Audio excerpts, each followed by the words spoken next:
if you've hurt your shoulder, quite often you can't really lift up like that. And that can be for a few reasons. You've gotten used to guarding it so that basically the joint gets kind of jammed and you can't move through. So an easy way that they figured out to try and improve pain-free range of motion is you imagine that you walk your hand up the wall. Now, the reason why you have that there and you use your fingers to walk your hand up the wall is because you're trying to keep this relaxed.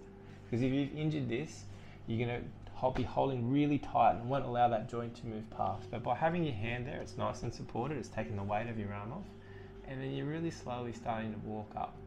You're going to be tempted to do this, but that defeats the purpose. You're trying to keep your shoulder relaxed and use your hand to gently come up.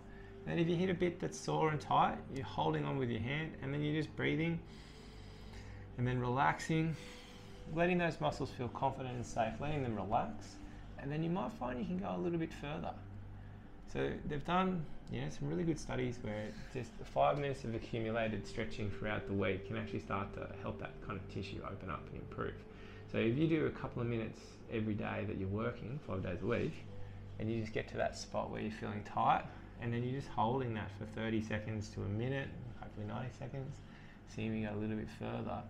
If you can do that a couple of minutes each day, 5 days a week, that should give that tissue time to relax, allow it to start to stretch and lengthen, and over time have that kind of come up.